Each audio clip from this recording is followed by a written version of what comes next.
Group whose stated purpose for being is to kill Jews. This was an act of sheer evil. More than 1,000 civilians slaughtered, not just killed, slaughtered in Israel. Among them, at least 14 American citizens killed. Parents butchered using their bodies to try to protect their children. Stomach-turning reports of babies being killed. Entire families slain. Young people massacred while attending a musical festival to celebrate peace. Women raped, assaulted, paraded as trophies. Families hid their fear for hours and hours, desperately trying to keep their children quiet to avoid drawing attention.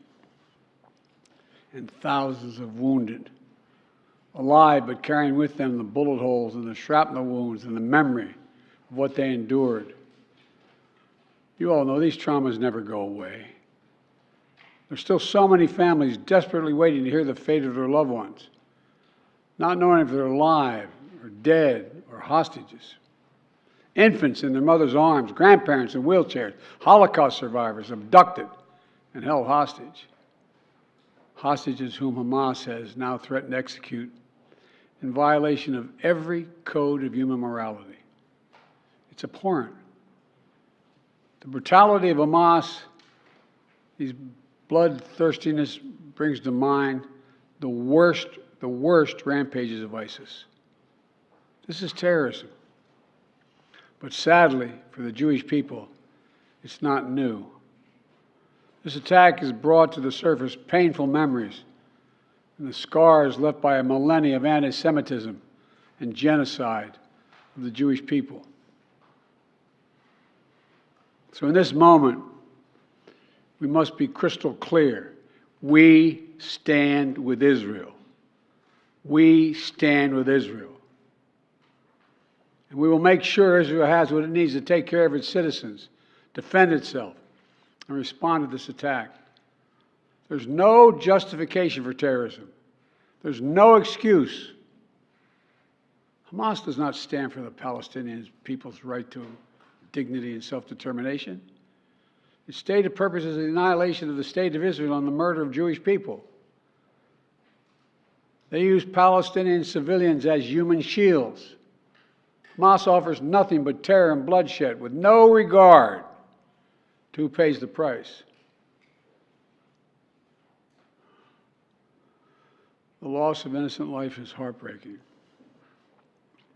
Like every nation in the world, Israel has the right to respond, indeed has a duty to respond to these vicious attacks. I just got off the phone with a third call with Prime Minister Netanyahu, and I told him, the United States experience what Israel is experiencing, our response will be swift, decisive, and overwhelming. We also discussed how democracies like Israel and the United States are stronger and more secure when we act according to the rule of law. Terrorists purposely target civilians, kill them. We uphold the laws of war, the law of war. It matters. There's a difference. Today, Americans across the country are praying for all those families that have been ripped apart. A lot of us know how it feels. It leaves a black hole in your chest when you lose family. Feeling like you're being sucked in. The anger, the pain,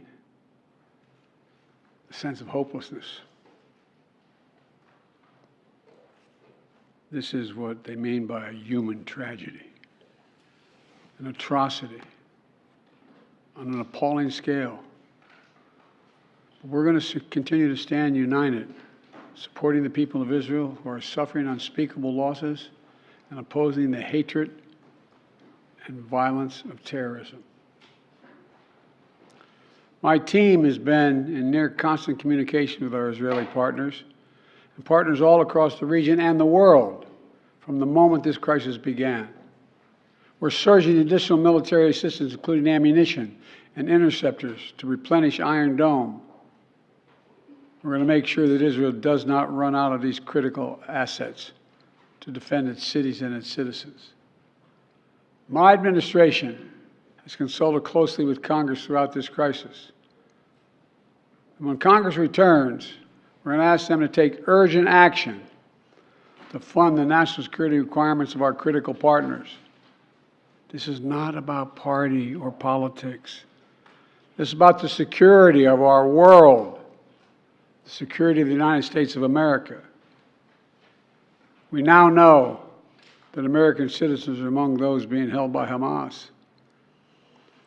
I've directed my team to share intelligence and deploy additional experts from across the United States government to consult with and advise Israeli counterparts on hostage recovery efforts. Because as president, I have no higher priority than the safety of Americans being held hostage around the world.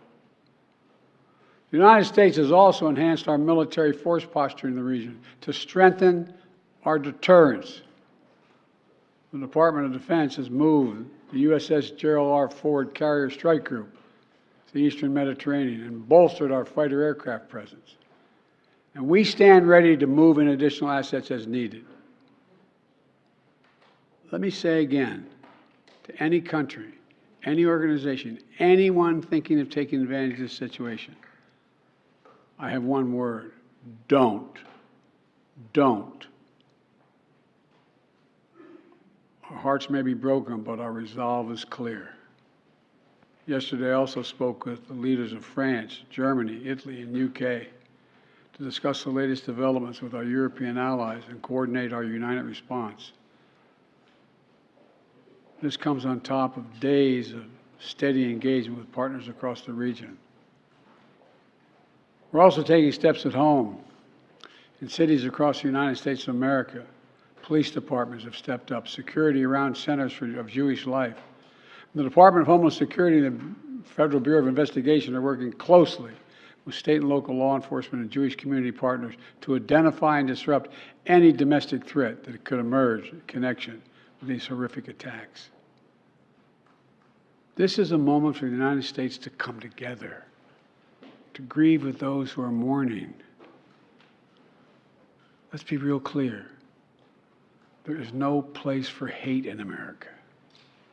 Not against Jews, not against Muslims, not against anybody. We reject. What we reject is terrorism. We condemn the indiscriminate evil, just as we've always done. That's what America stands for. You know, just over 50 years ago, I was thinking about it this morning, talking to the Secretary of State, the Vice President in my office. Over 50 years ago, as a young senator, I visited Israel for the first time as a newly elected senator. And I had a long, long trip, a meeting with Golda Meir in her office just before the Yom Kippur War.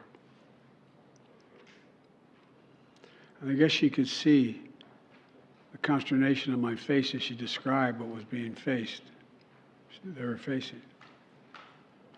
We walked outside in that sort of hallway outside her office to have some photos. She looked at me all of a sudden and said, "Would you like to have a photograph?" And so I got up and followed her out. We were standing there silent, looking at the press. She could tell, I guess, I was concerned. She leaned over and whispered to me, she said, "Don't worry, Senator Biden. We have a secret rep in here in Israel." My word is what she said. We have no place else to go. We have no place else to go. For 75 years, Israel has stood as the ultimate guarantor of the security of Jewish people around the world, so that the atrocities of the past could never happen again.